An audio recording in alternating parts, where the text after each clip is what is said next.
Allyship is action-oriented. It's a process. So to be an ally is somebody who recognizes that there are people who have been marginalized, there are people who have been pushed away, from the age of society, and noticing that there's disadvantages that some people face, there's discrimination that some people face. And so allies come in to recognize those things that I've just mentioned, and then try and find a way to sort of create spaces for those who have been marginalized. Allyship to me is like consistently showing up when it's comfortable, when it's not comfortable.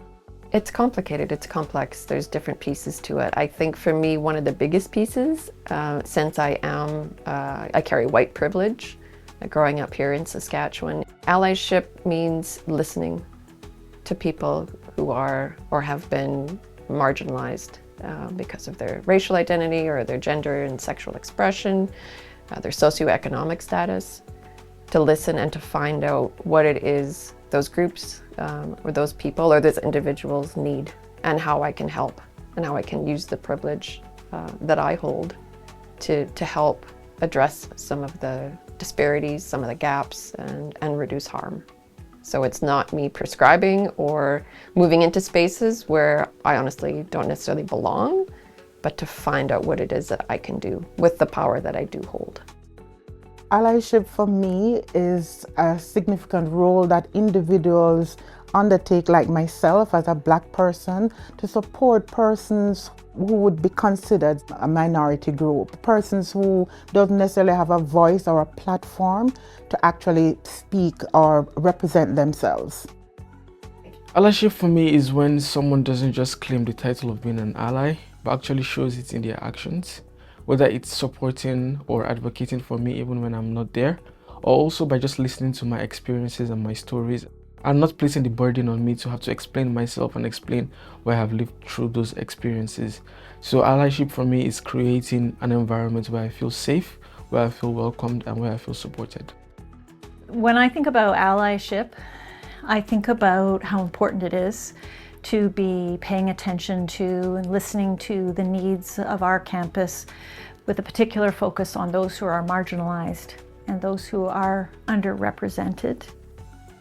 And I think about the responsibilities that I have as someone who carries privilege, white privilege, to be paying attention to, learning from, and being guided by those members of our campus community. Meaningful allyship for me as a student means recognizing that you see me, that I'm present, and that you're willing to involve me in what you're doing. Allyship is like everyday relationships, reaching out to others who we may not have had experiences or relationships with, and finding out about them, what they're going through, what they're needing, and helping them. Allyship means a lot of things. I would say at its foundation, it is a commitment, right? It's that ongoing journey. It's many paths, but in practice, it's so much more. It's action, it's ongoing learning, so never stop learning. It is supporting others with resources, funding. It is taking action. It is being engaged in Black-led events and initiatives, and engaging with the community members that make that community so special. Allyship is a good starting point. It's about education, it's about learning, doing some advocacy. But I think, the term accomplice is more newer because people were really kind of hanging on allyship. But I think allyship is a little softer. Accomplice is getting in the ring with me, and not against me, but with me, putting some skin in the game and knowing there's going to be some consequences, perhaps, but not being afraid of that, and doing the work that needs to be done to dismantle systemic and oppressive structures, policies, anything that needs to be done, but having a voice, not being passive. And I think, accomplice, people think of it as a criminal term, and I think of it as accomplishment. How do we accomplish things together? How do we do this together? That's what I think an accomplice is to me. It's like, you're going to be in there with me. You might be scared, but you're not centering your fear over justice and doing the right things and coming to the table and saying, all right, let's do this. Who's driving?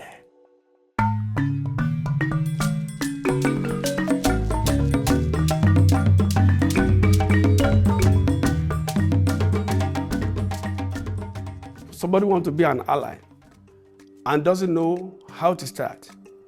First thing is to reflect on the power and privilege they have and see how they can use that to advocate for those who are marginalized. And so it's just to start. Start with little act of kindness, support. Pay attention to what is going on around you. And it's so good to read book about allyship and to also go to workshop where they talk about allyship so that you know how best to do it. It is true I'm a black man in a predominantly white environment. I'm a minority. There are also minorities that I know that I come across every day that I need to stand up for. The call to action and the call to learning, and I don't think it's always the university's responsibility to educate people on this. I think some people have to take ownership themselves for their own education and for their own learning. And I just think if it was your child, your aunt, your parent, your brother, your sister, you'd have some skin in the game. Take accountability for your learning. Take some self-action. It's not the university's responsibility all the time, it's yours. As people who exist and walk in this community, we all have a responsibility to do the work, to learn about one another and build those relationships, because together we're better. A few years ago, I did this book study on campus, and it was about relationship-rich education. That book changed my life as an educator because it made me really understand that, it helped me put words to what I believe, which is about relationships, that relationships are really important. I did that book study, and it made me start to think more purposefully about minority students and how purposeful I had to work to create relationships with them. So I started to see small shifts in choices I would make, what I would call my choice architecture. How I navigate choices is what helps me create relationships. Within allyship, intersectionality is so important because it allows us to recognize our differences and the barriers that we have. And in that way, why I always really emphasize learning about one another.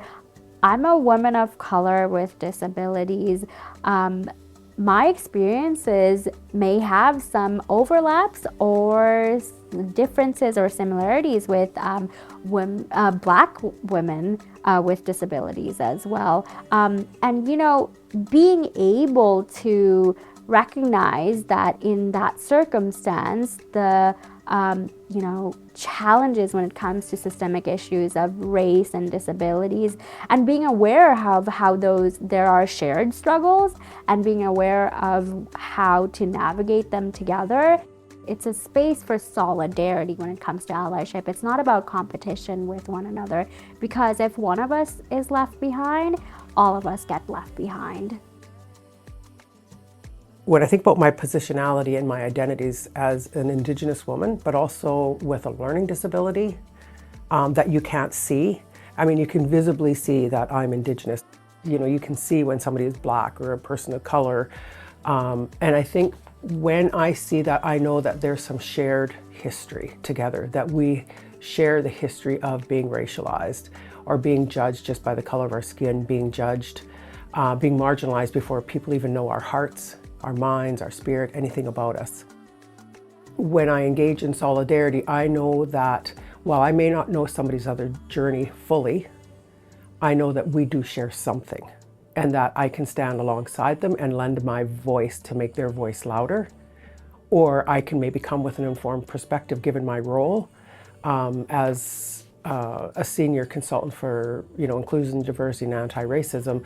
I can give voice to something maybe that not everybody has had the opportunity to learn about. As a care practitioner or as a nursing student, we also practice cultural competency, whereby we actually support and try to learn about people's culture to be able to know how to support them. We work in hospitals, we meet people of diverse culture That way, we learn about this diverse culture. There's a possibility we might not know everything about everybody's culture, but at least we know a bit about the Black people, we know a bit about indigenous people, we know a bit about the Asian people, thereby knowing how best we can actually support them and care for them as nurses in the future. Sometimes it can feel very performative when someone says they're an ally, but it's not, I feel it's not genuine allyship. Allyship takes time. It needs time to build relationship. You cannot be an ally without a relationship with the other. And it takes trust from the people or from the person who is feeling disadvantaged. And it takes patience and humility. Allies recognize the power and privilege they have and use it to actually make sure that there is equity and unity and that oppressed people don't continue to be oppressed. I think an ally would make the personal political. You know, when you hear a personal story, it can guide you to action, change, policy, review, reflection. All of those things come after truly hearing somebody's story. It's something that it's not just an occasion, but it should be like a lifestyle, a way that people view themselves as they're going through life. I'm not just here for myself, I'm here for a bigger call. How can I help somebody today? Personally, you have to be passionate about helping people. You have to be passionate about supporting individuals who are not able to represent themselves, who don't have a platform really to advocate or to speak their truth. So you listen well, you try to learn a lot, you're going to be spending a lot of time with the individuals that you would want to become ally to. So what allyship looks like to me is making a conscious effort to continually learn and unlearn a lot of what I assumed to know. What that has looked like in the College of Nursing is questioning our history and questioning the dominant narrative. An example that has come to mind and has been growing lately is the figure of Florence Nightingale. She is venerated as being the mother of nursing and as being the model nurse that we should all work to emulate and be just like. However, when we take a look at history and some of her writings, we can also recognize that she was very much a product and an actor in the colonial system that caused so much harm. And concurrently, we have another phenomenal role model in Mary Seacole, who was a contemporary of Florence Nightingale, who was a Black nurse from Jamaica who went to the same area and did the same kind of work, but doesn't receive nearly the same accolades. And so I think that part of our role is looking for those stories that are not told or that have been lost and bringing them back to the forefront. So being an ally requires a strong commitment to service, no matter how long it takes to witness a change. Being an ally requires being humble. And I think being an ally requires one to be clear in their mind that it's not about you. And it's not about if you are corrected or if you are directed or redirected, that it's important to listen carefully. It's important to hear what is being said. And most important is to understand what's being said and to take that on board, to consider how that can be put into action. Sometimes as an ally, you might make a mistake. You probably will overlook some key points. And if the Black community comes to you, take corrective measures to resolve the issue. So in my work, in seeking or trying to be an ally, sometimes I do get feedback, and I have gotten feedback that has been hard for me to hear. That's been uncomfortable. And in the beginning, when I first started moving into these spaces, I have to admit I was defensive. I had some fragility. And I wanted to say like, oh, that's not how I meant it, or I feel like maybe you've misinterpreted, or that's not how I see it. And over the years, and with the patience of my colleagues and students, I've learned to take it in and reflect on it, and to not even always answer right away. And in the end, I've learned to take responsibility, and I'll apologize, and I'll indicate what I'm going to do differently in the future. What I would say to other individuals that are looking to step into allyship and engage more, but are unsure of how to, or the risks that might be associated with it, just to first look within themselves and your own values. I think that should be a big driver of how you drive your journey of allyship. The risk is not just for yourself, but it's for the betterment of the entire community. And so dig into those, learn and unlearn. So acknowledge that we grow up in a society where there's a lot of injustice and a lot of systems that don't work for all communities and marginalized people. So I think there's a level of accountability that I have, but also that other people have in the room to not be doing harm to people. And we make that very clear about somebody's safety is a priority over somebody's comfort. You can be uncomfortable in doing anti-racism work, but the safety of the people in the room is never up for debate. If I were to offer advice to colleagues on this campus, on our campuses or outside, those who want to be allies, I think what I would say is pay attention. Look for your opportunities. Allyship begins with building your own knowledge and understanding, and anyone can do that. There will be opportunities to participate in taking action.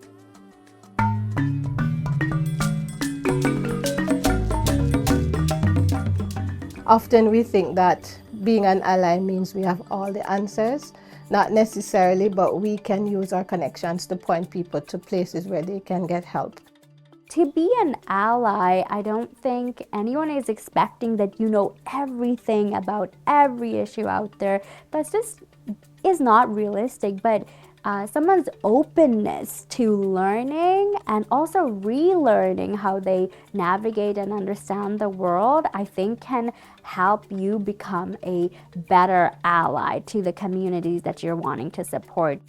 When it comes to being a Black person, a Black student, I feel like people misunderstand that I don't want them to do everything for me. I just want some advice, I want some interaction, I want recognition. I just need the allyship. Performance allyship has to do with persons seeking recognition for what they have done, or lack of accountability. It's more like symbolism or tokenism. So you're doing it just because you yourself want to be highlighted and not necessarily the persons who you are trying to represent, which is kind of the opposite of what allyship is. Maybe just turn up at a time when they can be recognized by who it is that they're trying to impress. That is not what allyship is all about. Being an ally, or allyship, it's not doing a favor to people who are experiencing injustice. It requires boldness and audacity to stand together with the people who are experiencing injustice, to be able to stand out and do the difficult work. And also, people need to understand that allyship, sometimes there's no payment, it's difficult work. And some of the misconception about allyship is, I can just maybe wear a t-shirt and I'm an ally. I can just say I have, for example, a Black friend and I'm ally. No, it's action-oriented. It takes work and it takes time. The misconception about allyship, people just think people are just being given unnecessary favor or support. People don't realize that it is something that it's necessary, that must be done by all. They are doing that which is right, with the right thing to do, to make sure that everybody is fairly treated.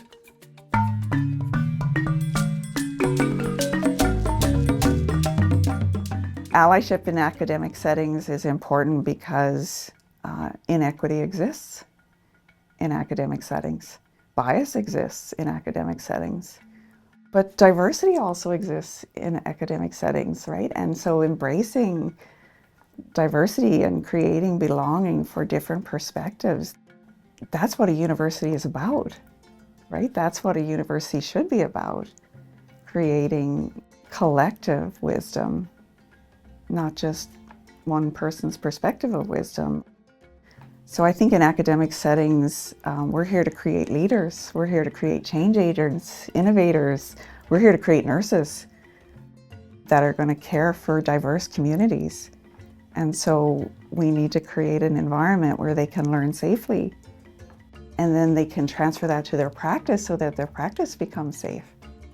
How, as the Dean, Associate in Academic Engineering, support allyship or support equity and diversity in the college. And first thing that happened when I became the Associate Dean was that we hired somebody as EDI specialist in our college. And the responsibility is to make sure that every student, irrespective of their race, their gender, wherever they come from, have good sense of belonging within the college. So she's been working very hard, the person in charge of EDI, to make sure that he brings this to the forefront when it comes to discussions in our college, organizing workshops for faculties. I think inclusivity in our academic and equitable academic spaces is the goal that we are working towards. We want to be that campus. That is the campus that the world needs, is to be inclusive and to be an equitable space. And I think we use and can use allyship as a vehicle to get there. So we can use allyship as a way of inviting people in to increase their knowledge, their skills, their awareness, so that they can contribute to that inclusive and equitable environment that I believe that we all aspire to. As a student in engineering, we tend to share a lot of our ideas in classroom situations and professional situations. I experience allyship when I share my ideas and it doesn't kind of get seen, maybe because of my experiences and my background, but someone within the group speaks up for me. He raises the points that I raise and makes the group revisit the ideas I've shared. And kind of this small little act kind of shows that I'm being heard and being recognized for my ideas. So I feel supported and appreciated that way. I want to create environments where my students can have a voice, where they can find enough social courage to participate. So it's things like, before my classes start, I visit. We get to know one another. I share quips of things that have happened for my week. I ask them about their families. Like there's a real relationship. I try to get to know them by name, which a lot of students tell me that's not common, that people get to know their names. And I think that's really important to personalize their teaching. It could be a little thing as pronunciation of names, you see. That can also be a thing, because some people, like my name, it's a bit difficult for people to pronounce. So sometimes I just give them something really short and easy for them to be able to pronounce my name.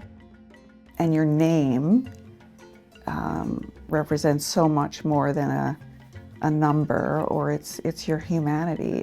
It's who you are in this time and space, and I want to get to know them because that's the way I can reach them. An example of allyship is going to be like maybe in a classroom setting or in a lab setting where maybe a student makes like a racialized comment or a discriminatory comment to any of the students. I feel the instructor should be able to make a statement concerning that and try to find a better way to maybe redirect the student in order for them to realize that You don't talk to people that way. You respect one another. So as someone who strives to be an ally in the College of Nursing, one of the other things that I try to do that is quite difficult in the moment is if I know that I've made a mistake, I'll come back in the next class and I'll own that mistake. And I think that allows students, both Black students and Caucasian students and students of all walks of life, to see that we're all learning and it's okay to make mistakes as long as we're committed to change. When I joined University of Saskatchewan, and it so happened that in 2020 when George Floyd died, I started noticing a community here in the university, something lacking about a Black student and me being here as a Black student. And so I started talking to my supervisor, what can we do to create safe spaces for Black students? My supervisor did hear. We decided to do something to celebrate Black History Month as a way of starting that conversation that Black people exist in Canada and it's important to acknowledge Black History Month. And during that, every February when we celebrate Black History Month, there are people now who are interested. People who are not Black, people who are not Black, but they wanted to know more about what Black History Month is and what Black people struggle with. And so I started seeing those people as allies. They didn't look like me, but they were interested to know more about what Black people go through, and they were interested to make a safe space for Black students. That experience showed me the importance of not being silent, being able to speak out, and the worst that can happen is someone saying no, but my supervisor say yes, and was really attentive to my needs and to the needs of Black students, because he understood how it impacted even our academic success. I think as allies, we need to recognize that the institutions and the systems that we work in and we're cultivating our students in are historically colonial structures. And part of our role as an ally is to examine that history and the problems with it and sit at the tables alongside our marginalized populations to work on dismantling those structures and rebuilding them in ways that are more supportive of all of our success.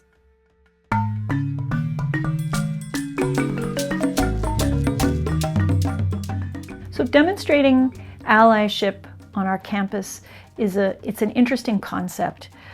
We want to invite people into allyship. So you can't force someone to become an ally. I do think that the University of Saskatchewan campuses, the University of Saskatchewan, has been making possible a whole range of opportunities and signaling to our campus that we aspire to be inclusive and equitable and that we believe in allyship. And by that I mean by providing opportunities. So for example, we have Opahotan gifted by the Indigenous community, which sets a foundation. We have the EDI framework for action that charts a path for us. We have our membership with the Scarborough Charter and our signaling a commitment to anti-Black racism and Black flourishing.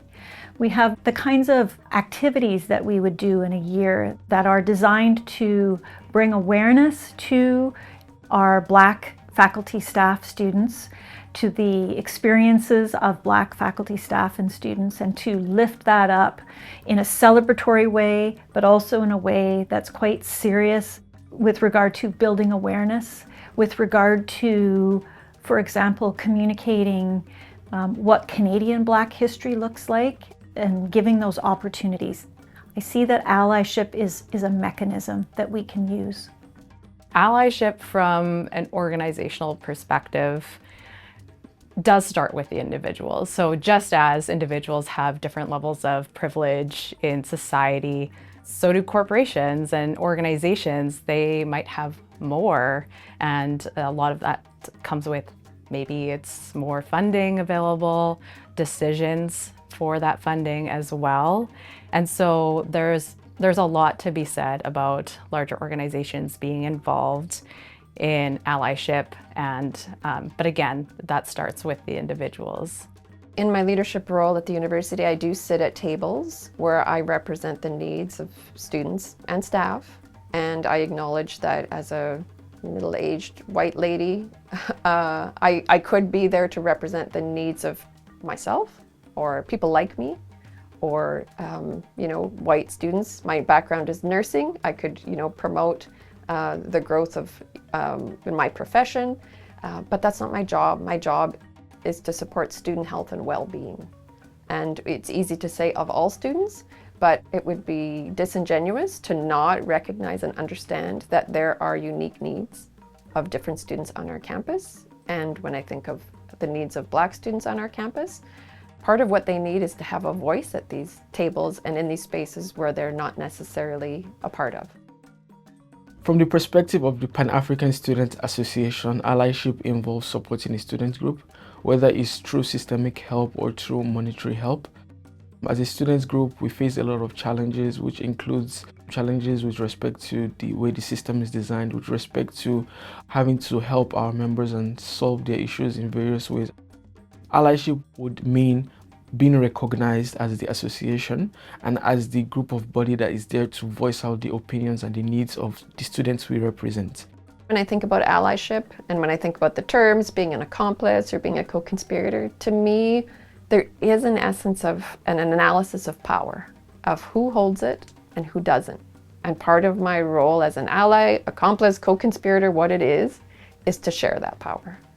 And that's within the system that we work in, that's in the communities in which we live, because that's really, to me, the biggest piece that's going to make a change.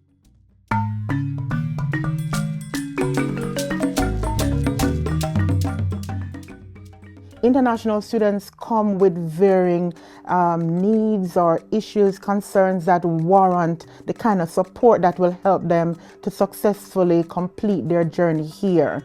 And so immediately, some of the things that I saw was a need for support for food, for example. So one of the things that I did, I initiated a bread club where we'd bring in bread from different bakeries that would donate to international students. Another thing that I did was to go out and establish partnership with Star Eggs, and they provide us with 45 dozen eggs every week to support the breakfast program, which is not even just for international students. It provides support for students across the campus. And another thing that I realized very early, it was that the place was so cold and students came sort of underprepared, because most students like myself are from countries that had no idea what cold or what frigid mean exactly. And so some students didn't have the requisite attire. And so what I started was a warm clothing drive, which asks persons to donate new or used clothes for students, and the students could come in and partake from that, everything free of cost. Another initiative that was also started to support students as we talk about allyship was a toy drive. We have many students who come with their children, many students who are not able to get jobs. And because of that, I saw that students needed support to help them to bring a little joy during the festive season to their own children. And students have benefited tremendously from these initiatives. One experience of allyship that I recall from someone outside of the Black community was working with a professor from the University of Saskatchewan, one of my first professors, and coming in from a different culture, a different academic culture. It was challenging at first to kind of understand some of the academic milieu here at the University of Saskatchewan. In my mind, she went beyond her call of duty to be taking me aside as a student to work with me, whereas there were other professors who were just doing their tasks, coming to class, teaching, and then they're done with you for the day. This professor actually had me in her home. We had sessions where we were working on different research skills, writing my thesis, and to the point that the thesis won an award. So I consider that one of my greatest allyship experiences. I was surprised recently that my supervisor took time, the whole month of Black History Month, during meetings, even every meeting that we were in together with other leaders, they will put as their background, their Zoom background, something that celebrates Black History Month. And for me, it might seem a small thing, but the boldness for her to do so showed me this person is safe. Something I witnessed last year was like when certain organizations just came to like uplift students. We all know like it's not really easy to like get access to internships, to get access to like job opportunities. But like organizations came to like help and uplift our events last year. They gave us like tips on like who to meet, what to say, and I really enjoyed their time. A lot of us like got access to like the right people and actually got access to jobs. So like that was something that was really helpful and really impactful. I can speak to experience my children had in kindergarten in Germany. My kids were raised in Nigeria. One was 5 years, one was 2 years, and they have never seen white kid before. And when we came to that place, I saw my kids, I took them to kindergarten. The kids, they have not mingled with black kids before, so they didn't mingle with them. So I found out my two kids were the one playing alone together in the kindergarten. And at the point in time, the other one was crying, she wanted to go back to Nigeria. But then, without doing anything, there was a woman who noticed the two black kids were playing alone in the kindergarten. And what she did, in the evening, she called her own kid and said, look at those two black kids. They are not different from you. You may not have seen them before. They are black because they are from Africa. Nobody is playing with them. I want you to tomorrow go and play with them. Let them become your friend. And so the following morning, that kid went to my kids and started playing with my kids. And then the three of them were playing. Other kids realized, oh, these are normal kids like us. And they joined them. And then my kids started to enjoy their stay in the kindergarten. The one that was crying wanted to go back to Nigeria, changed her mind. And so it took one mom who knew that being white in that environment is power, is privilege, and chose to be an ally, and spoke to our own daughter to play with my kids. And that made a difference. My kids became very happy. They look forward to going back to school because they made new friends. That's the power of allyship.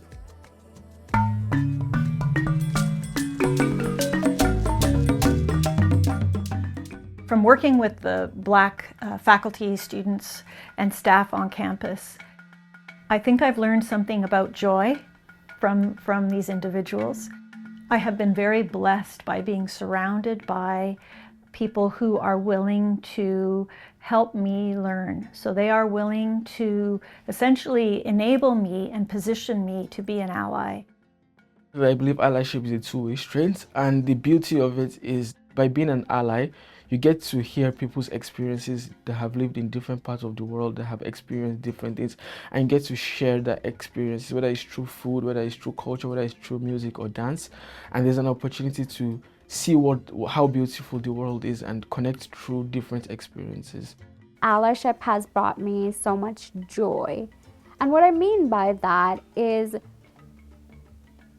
these connections that are made from sharing these stories with one another, having my perspectives shared and having the communities that I've worked with and their histories, learning about their traditions and cultures. It is such a joyful experience because it's a good way to connect with one another. Being an ally isn't necessarily about always giving. To be honest, I get a lot of joy and fulfillment from being an ally in the places where I get it right. there's a sense of community in it as well. There's a sense of connection and of seeing that I've maybe alleviated some student suffering or improved their experience while they've been here on our campus, or improved their life as they live here in Saskatoon, because some of the work we do extends outside the university's borders. That's really fulfilling for me. That's meeting my needs as well, right? For connection and compassion, and to have that reciprocity. Allyship actually makes a great difference, because having an ally actually makes you feel like there is people out there who are willing to back you up. It makes you feel like you're not alone in this, that there is people who are willing to support you, and that they understand the kind of system that you are actually living through, and the oppression and the iniquity that is happening. I think allyship has given me the gift of joy. I see students be successful. I see them learning. I see them asking questions. I see them walk across the stage at convocation. I see them writing books. I see them actively volunteering their time. Like when I see students of color, students of minority status flourish, that's a win. When I go out of my comfort zone to be an ally to someone, whether it's in the Black community or not, I am helping them, but for me, on my end, I receive the joy of seeing their situation being changed. When I reflect on the experience of joy through allyship, what comes to mind is the joy that I experience when I see a student succeed after having struggles and collaborating together to get through those. But it's also mixed with feelings of sorrow, because I feel like they shouldn't have been marginalized or struggling in those ways in particular in the first place. The reciprocal nature of allyship has provided me with more understanding and more perspective of unique experiences that are different from my own, and it has placed, for me personally, placed my understanding and my acknowledgement of my own privilege in a positive place, where I know that I've accepted, my privilege, and I understand that I can use that to do better things for the community.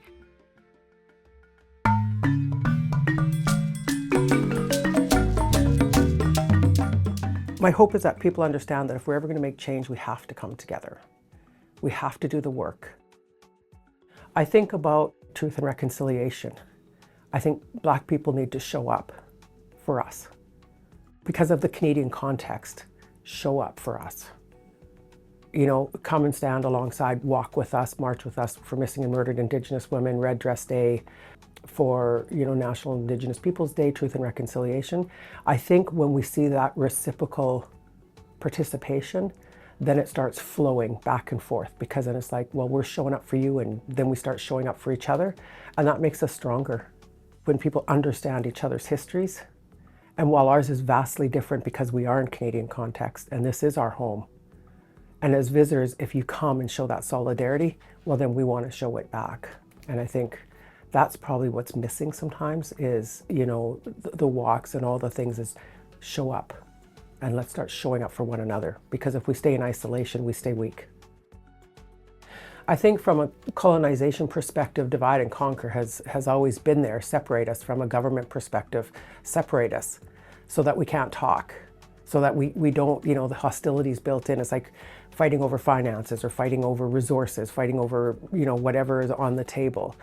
And the narratives that go along with that. So I think, showing up, we become informed and we break down barriers, and we start putting the humanity back in, because there's a lot of things that dehumanizes Indigenous people, that dehumanizes Black people. So how do we put the humanity back into who we are as individuals, but then come together in unity to be strong, but also to fight the colonizing forces of Canada, because it benefits everybody. So what I want people who are allies to understand is that when somebody comes to you and tells you that they have faced a microaggression, I want you to know that it's actually not micro, it's a very huge thing, and that you should actually validate their feelings and acknowledge how they're feeling, and also take it further from there. I'd like to say thank you to the Black communities in Saskatchewan and beyond just for sharing your stories, your culture, your experiences, and creating moments of relationship building and connection with all people so that we can all start to build a community that is the best for all. If people show up in the world knowing that not everybody is the same, if we notice that things are going wrong, if we notice that people are feeling discriminated upon, and we take time and listen, just because it's not happening in your backyard doesn't mean that you cannot do something. We all have a responsibility to do something, to lift each other up, so that my kids can have a better place, so that your kids can have a better place, so that our kids can have a better place. And it is a shared purpose. And that's why we call it Nia. Nia in Swahili means purpose, right? Our shared purpose is to lift each other up and to make our communities a better, safe place for all of us.